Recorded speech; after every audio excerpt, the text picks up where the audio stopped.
Good morning friends, कैसे हैं। आज संडे है और हम लोग संडे को संडे की तरफ इस्तेमाल करते हैं। आज एक बहुत छोटे से टॉपिक पर चर्चा करेंगे।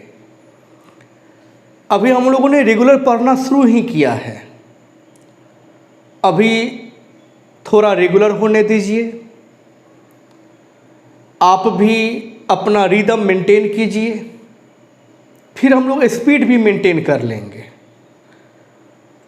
फ्रेंड्स, अभी तक का सारा वीडियो लेक्चर्स यूट्यूब पर हमने डाल दिया है। अब केवल उसको आपको बार बार देखना है, जमा मत करते जाइए। नोट्स भी आज इशू कर देंगे इवनिंग तक, लेकिन आप वीडियो लेक्चर्स को बार बार देखिए। देखने टाइम पे कुछ नोट नहीं करना है, बट एक रफ कॉपी रखिए और कुछ शेयर कर लीजिए, कुछ बातों को नोट डाउन कर लीजिए जो आपको लगे कि ये बहुत इम्पोर्टेंट है, इसे तो मुझे ध्यान रखना ही चाहिए। तो आइए आज के इस लेक्चर में हम लोग डिस्कस करेंगे पदार्थों का वर्गीकरण, क्लासिफिकेशन ऑफ सब्सटेंसेस। पदार्थों का वर्गीकरण, क्लासिफिकेशन ऑफ सब्सटेंसेस क्या है friends. Electrostatic point of view से जो यूनिट इस वक्त हम लोग पढ़ना शुरू किए हैं, पदार्थों को दो भागों में बांटा गया है। एक को चालक और दूसरे को कुचालक कहा जाता है। चालक को अंग्रेजी में कंडक्टर बोलेंगे और कुचालक को insulator. Electrostatic point of view से स्थिर वैद्युत विज्ञान के दृष्टिकोण से पदार्थों को कितने भागों में बांटा गया? दो भागों में। कितने? दो भागों में। पहले भाग का नाम कंडक्टर, चालक, और दूसरे का नाम insulator, कुचालक।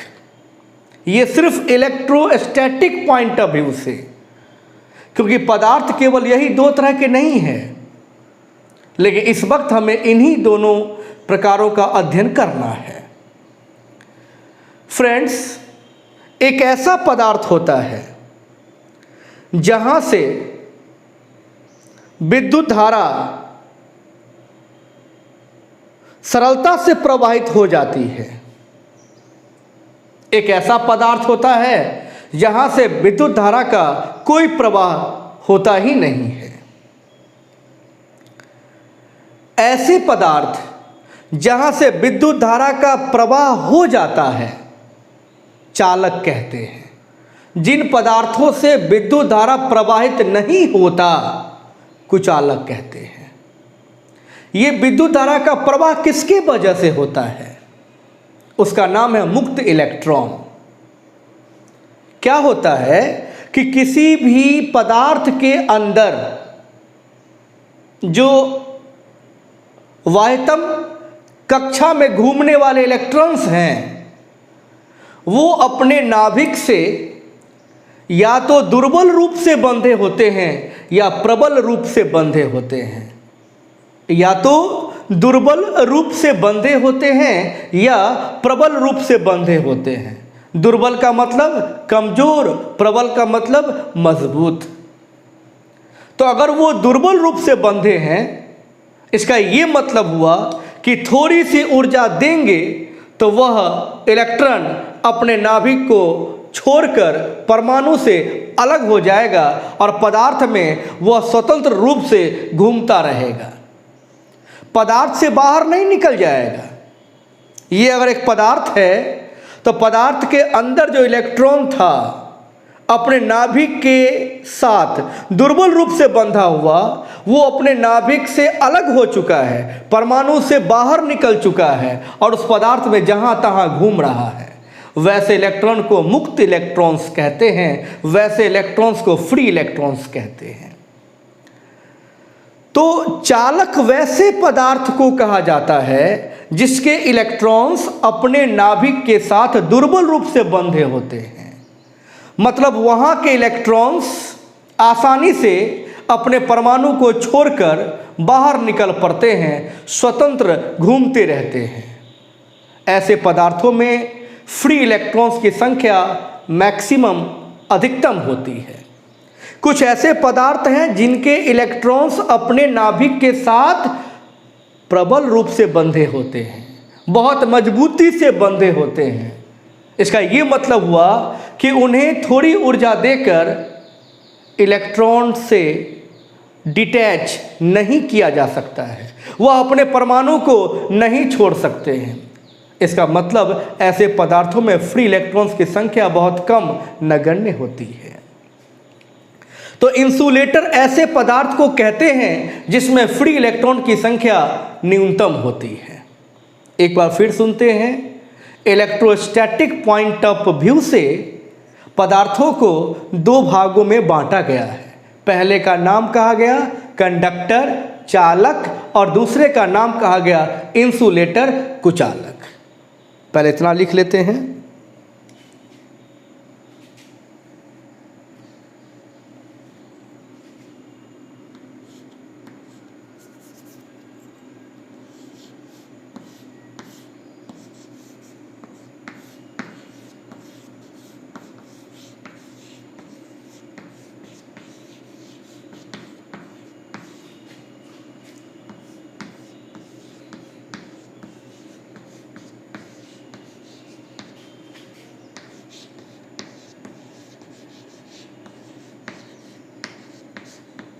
Electrostatic point of view से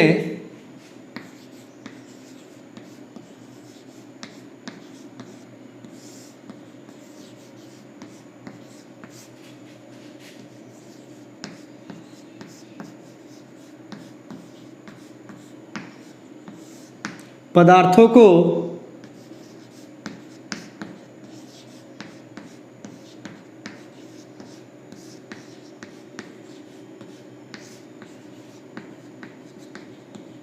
दो भागों में बांटा गया है।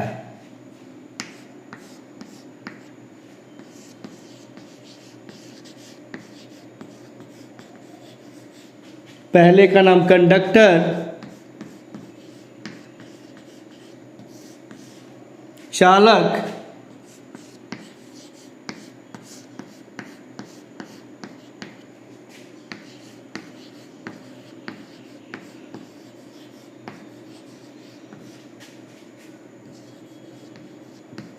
इंसुलेटर, कुचालक। अब एक एक करके बात करें चालक और कुचालक के बारे में।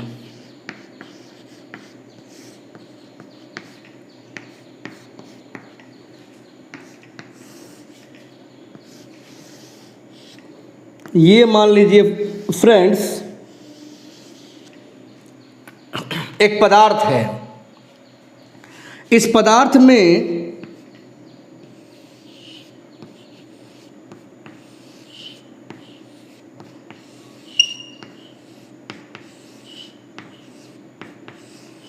फ्री इलेक्ट्रॉन्स की संख्या बहुत अधिक होती है।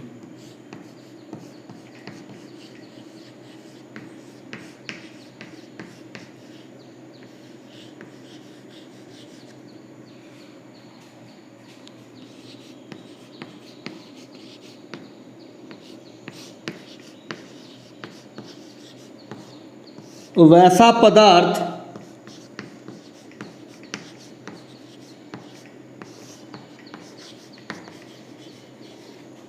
जिसमें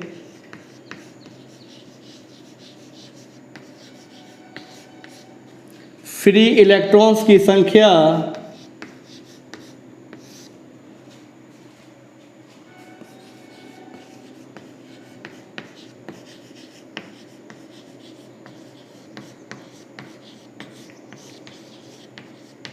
मैक्सिमम होती है,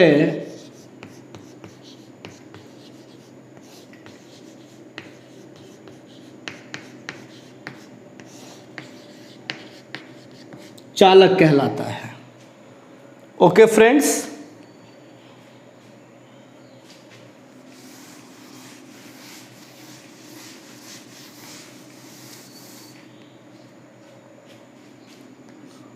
दूसरा पॉइंट,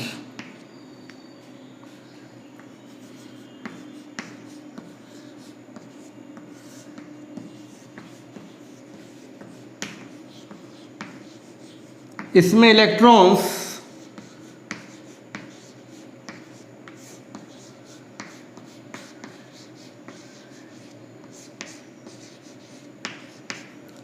अपने नाभिक के साथ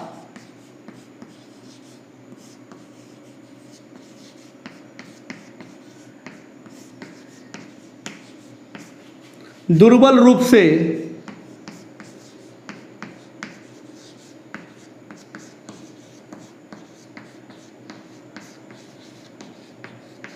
बंधे होते हैं।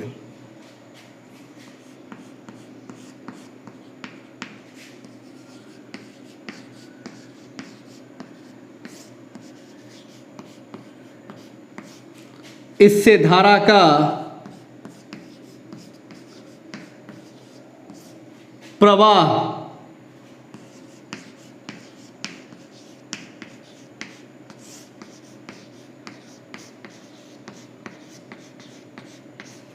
सरलता से होता रहता है।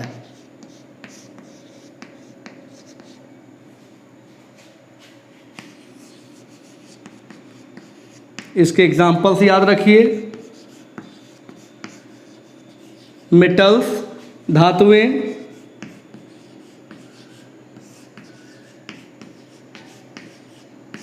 मानव शरीर, पृथ्वी, ETC। तो डियर स्टूडेंट्स, हमारे पास कुछ ऐसे पदार्थ हैं जिनसे धारा का प्रवाह बड़ी सरलता से होता है। इसका मतलब हुआ कि उसमें मुक्त इलेक्ट्रॉनों की संख्या बहुत अधिक है, क्योंकि आगे सीखेंगे यही मुक्त इलेक्ट्रॉन है जिनके वजह से धारा का प्रवाह यहाँ संभव हो सका है। और मुक्त इलेक्ट्रॉन की संख्या के बहुत अधिक होने का मतलब वहाँ का इलेक्ट्रॉन अपने नाभिक से दुर्बल रूप से बंधे हुए हैं। जितना भी मेटल्स है, जैसे तांबा, एल्युमिनियम, कॉपर को तांबा कहेंगे, एल्युमिनियम, आयरन, लोहा, ये सब एग्जाम्पल्स हैं आपके कंडक्टर्स के। हालांकि इस चैप्टर के लास्ट में कंडक्टर्स का बहुत प्रॉपर्टीज पढ़ना है, तो समझिए कि अभी सिर्फ इसे हम परिभाषित कर रहे हैं।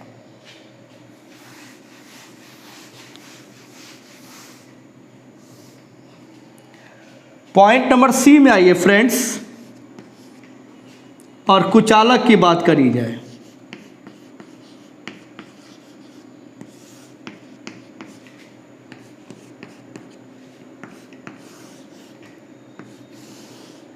कोई पदार्थ ले लीजिए,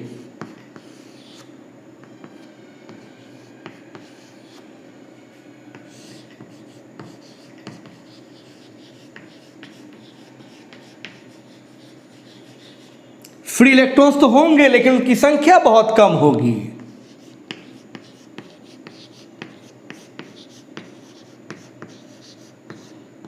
वैसे पदार्थ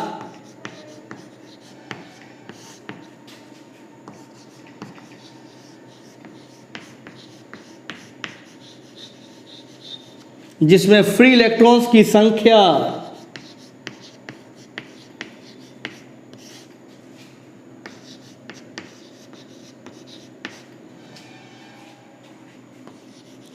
बहुत कम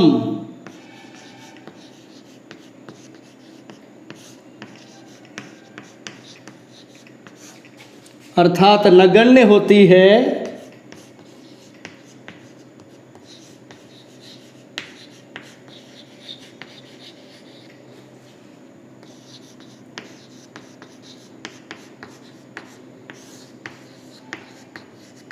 इंसुलेटर कहलाता है।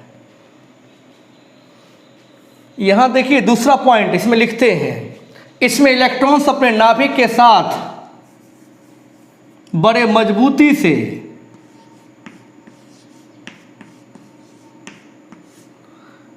यानी प्रबल रूप से बंधे होते हैं। इसे धारा का प्रवाह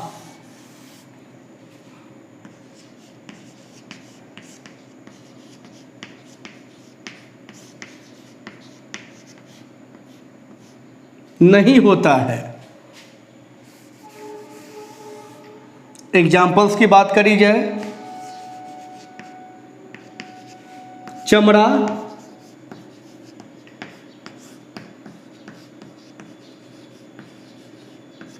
गंधक,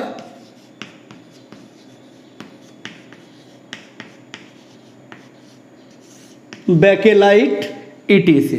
ये सब पदार्थ के नाम हैं। ऑब्जेक्टिव क्वेश्चन के लिए याद रखिएगा, हम एक ऐसे पदार्थ की बात कर रहे हैं जहां से विद्युत धारा का प्रवाह नहीं होता, और अगर विद्युत धारा का प्रवाह नहीं होता इसका मतलब है कि इसमें फ्री इलेक्ट्रॉन की संख्या नहीं है या बहुत कम है।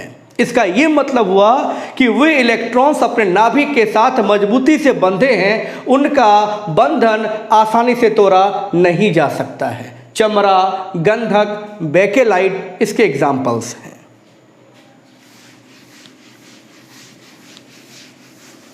फ्रेंड्स, कुछ इंपॉर्टेंट नोट्स।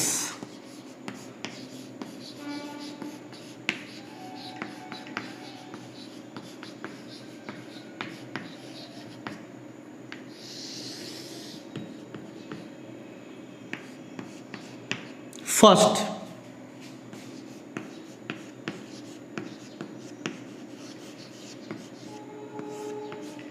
परावैद्युत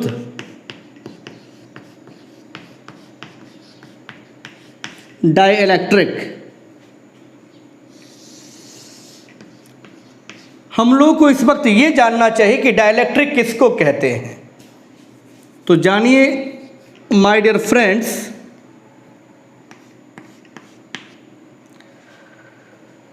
कुचालक पदार्थ को ही डाइइलेक्ट्रिक कहा जाता है, लेकिन दुनिया के सभी कुचालक पदार्थ परावैद्युत नहीं कहलाते हैं। परावैद्युत जो भी होगा वह एक कुचालक पदार्थ ही होगा। जैसे चमड़ा, ये कुचालक है, और इस कुचालक को हम कभी भी परावैद्युत नहीं कह सकते हैं, क्योंकि कुचालक को परावैद्युत होने के लिए उसमें एक विशेष गुण होना चाहिए, जिसकी चर्चा हम इस वक्त करेंगे। वो गुण चमड़ा में नहीं है। हाँ, वो गुण आपके कागज में है। कागज कुचालक है, लेकिन हम अपने फिजिक्स में उस कुचालक पदार्थ को परावैद्युत डाइइलेक्ट्रिक के रूप में अध्ययन करेंगे। कांच, ये भी परावैद्युत है, कुचालक है, लेकिन उस कुचालक को हम परावैद्युत कहेंगे। मोम, रबर, ये सब वैसे कुचालक हैं जिन्हें परावैद्युत कहा जा सकता है। तो पहले तो हम ये कहना चाहेंगे कि कुचालक पदार्थ को ही परावैद्युत भी कहते हैं, लेकिन एक शर्त के साथ।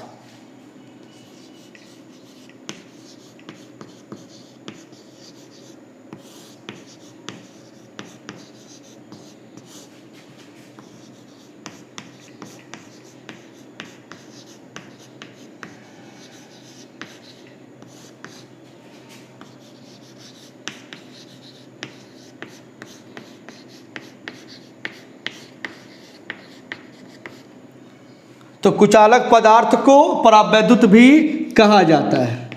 कब कहा जाता है? तो ऐसे पदार्थों को, यानी कुचालक पदार्थों को जब विद्युत क्षेत्र में रखा जाता है तो उनके पृष्ठों पर आवेश प्रेरित हो जाता है। अब आप विद्युत क्षेत्र नहीं जानते हैं तो बस एक लाइन अभी याद रखिएगा। तो जब हम किसी कुचालक पदार्थ को विद्युत क्षेत्र में रखते हैं तो इसके सतह पर आवेश उत्पन्न हो जाता है, प्रेरित हो जाता है। अगर यह गुण किसी कुचालक पदार्थ में है तो ऐसे कुचालक पदार्थ को परावैद्युत कहा जाता है। लेकिन ऐसा नहीं है सारे इंसुलेटर्स में गुण कि आप किसी कुचालक पदार्थ को रख दीजिए। लकड़ी में यह गुण नहीं है, लकड़ी आपका कुचालक पदार्थ है। आप अगर किसी पदार्थ को विद्युत क्षेत्र में रखते हैं और यदि उसके सतहों पर आवेश प्रेरित नहीं होता है तो वह कुचालक कहा जाएगा, और अगर आवेश प्रेरित हो जाता है तो उसे हम परावैद्युत कहने लगेंगे। क्या बोला मैंने? यदि किसी कुचालक पदार्थ को विद्युत क्षेत्र में रखा जाए और उनके सतहों पर आवेश प्रेरित हो जाए तो उन कुचालक पदार्थों को हम परावैद्युत डाइलेक्ट्रिक कहते हैं। कांच, रबर, मोम, कागज, अबरक, ये सब बहुत सुंदर एग्जाम्पल्स हैं परावैद्युत के। तो लिखते हैं,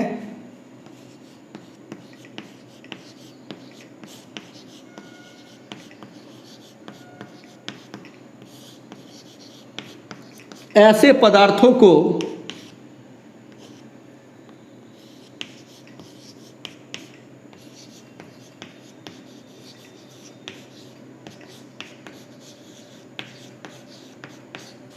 जब वैद्युत क्षेत्र में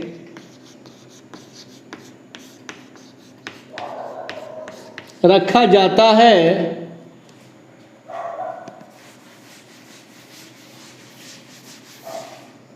कॉमा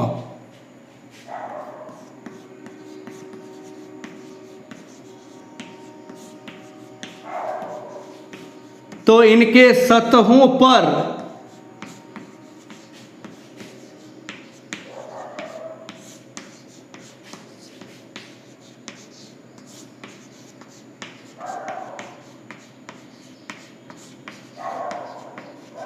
आवेश प्रेरित हो जाता है। तो इसका एक गुण हो गया, आप याद रख सकते हैं।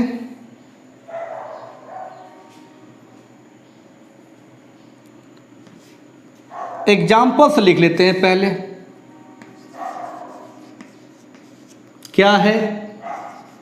कागज, रबर, मोम, कांच, ETC। बी नंबर पॉइंट में आइए। बस बी और सी 2 पॉइंट की बात करेंगे फ्रेंड्स।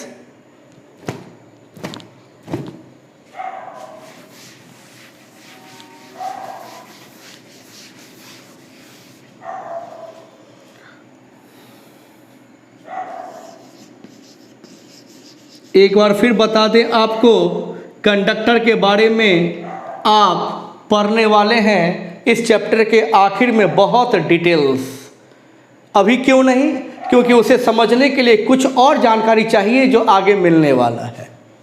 लेकिन अगर हम इस कंडक्टर की बात करें, अगर ये कंडक्टर है तो इसको आप आवेश दीजिएगा, इसके किसी भी हिस्सा को कहीं भी दीजिएगा, थोड़े टाइम बाद अपने आप यह उसके सतह पर एक समान रूप से फैल जाएगा।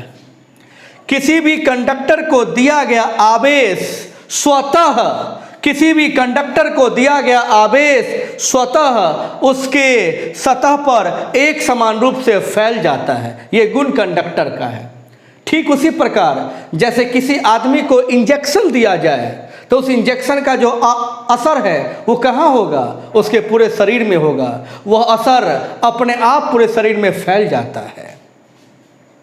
इसके बहुत सारे कारण हैं। एक सिंपल सा कारण ये है कि ये धन आवेश इस धन आवेश को विकर्षित करना चाहेगा, ये धन आवेश इस धन आवेश को विकर्षित करेगा, प्रत्येक धन आवेश एक दूसरे को विकर्षित करेगा। विकर्षित करने का मतलब है कि वह एक दूसरे से दूर होने की कोशिश करेगा, तो वह इस क्रम में सबसे अधिक दूरी पर व्यवस्थित हो जाता है और वह हमें अपने सतह पर फैला हुआ दिखता है।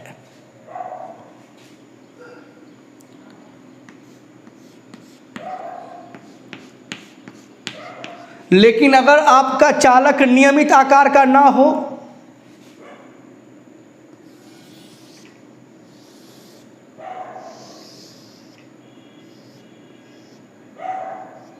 मान लीजिए फ्रेंड्स ऐसा चालक है, ये चालक तो गोलाकार था, एक निश्चित आकृति का था, तो यहाँ पे आवेश का वितरण एक समान रूप से हुआ।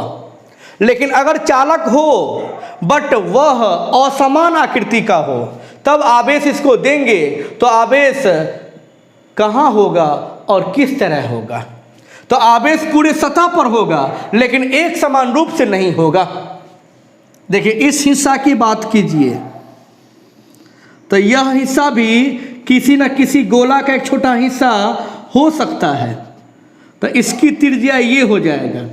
और इसकी बात कीजिएगा तो यह भी किसी गोला का हिस्सा हो सकता है, उसकी त्रिज्या ये हो जाएगा। जिस हिस्सा का त्रिज्या जितना ज़्यादा होगा उस हिस्सा में आवेश उतना ही कम जाएगा। ये है नुकीला भाग और ये है चौड़ा भाग। चौड़े भाग पे आवेश कम और नुकीले भाग पे आवेश अधिक संचित होगा।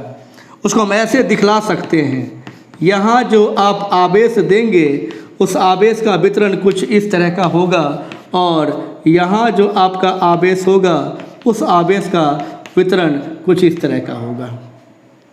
तो नुकीले भाग को जब आवेश देंगे और चौड़े भाग को जब आवेश देंगे, नुकीले भाग पे आवेश अधिक मात्रा में वहाँ पे संचित होगा और चौड़े भाग पे आवेश कम मात्रा में संचित होगा। अब इस सब का कारण पूछिएगा तो हम कहेंगे कि आगे जो इलेक्ट्रिक फील्ड पढ़ने वाले हैं, इलेक्ट्रिक पोटेंशियल पढ़ने वाले हैं, वो ये इसका सही व्याख्या करेगा। तभी हमको एक पॉइंट के रूप में याद रखना चाहिए, नुकीले भाग पे आवेश अधिक और चौड़े भाग पे आवेश कम होगा। ये है अनियमित आकार का कंडक्टर।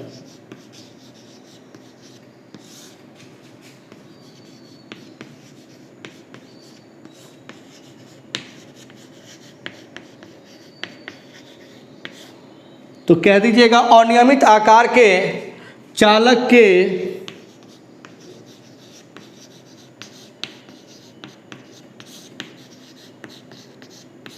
नुकीले भाग पर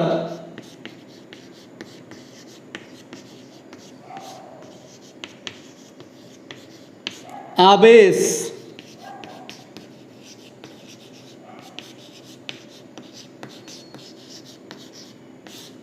बहुत अधिक संचित होगा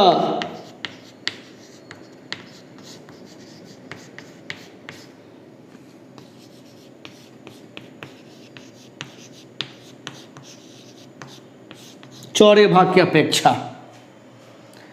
और आज का आखिरी पॉइंट सी की बात करते हैं।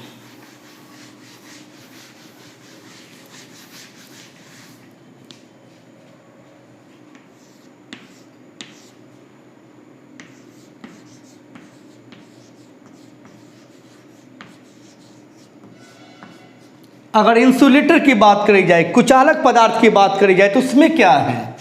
अगर ये कुचालक पदार्थ है तो इस पदार्थ को जहाँ कहीं भी आवेश दीजिएगा वो वहीं पे रह जाएगा, उसके आवेश का स्वतः वितरण नहीं होगा, वह आवेश अपने आप पूरे सतह पर नहीं फैल जाएगा।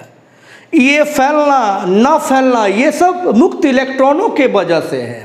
जिन पदार्थों में मुक्त इलेक्ट्रॉनों की संख्या बहुत अधिक है वहाँ ये आपको फैलाव स्वतः दिखेगा, और जहाँ मुक्त इलेक्ट्रॉन की संख्या है ही नहीं, अगर आप वहाँ भी पूरे सतह पर देखना चाहते हैं तो ये काम आपको करना होगा। आप पूरे सतह को आवेश एक समान रूप से दे दीजिए तो दिखेगा, नहीं तो कंडक्टर को जो भी आवेश देंगे किसी भी जगह पर वह स्वतः उसके पूरे सतह पर फैल जाएगा।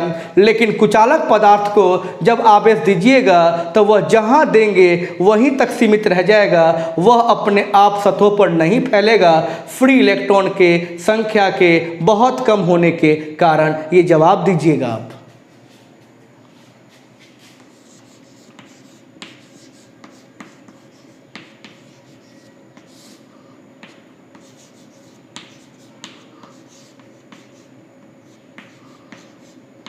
कुचालक के जिस भाग को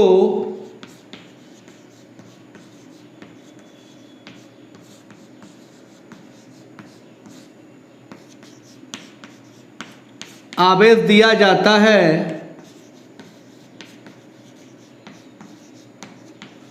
वह आवेश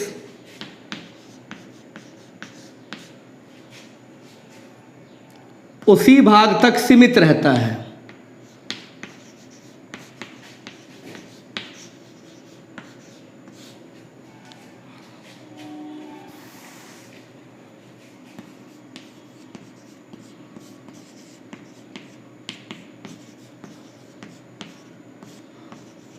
वहाँ आवेश का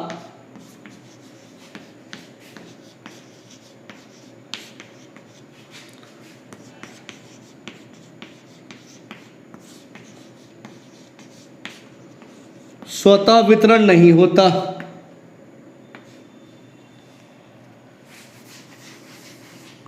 वजह क्या है? तो यहाँ लिख दीजिए, क्योंकि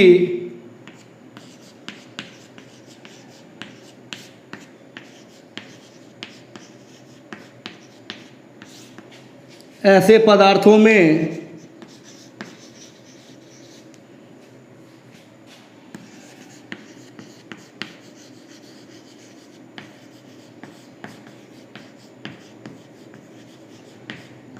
फ्री इलेक्ट्रॉन्स की संख्या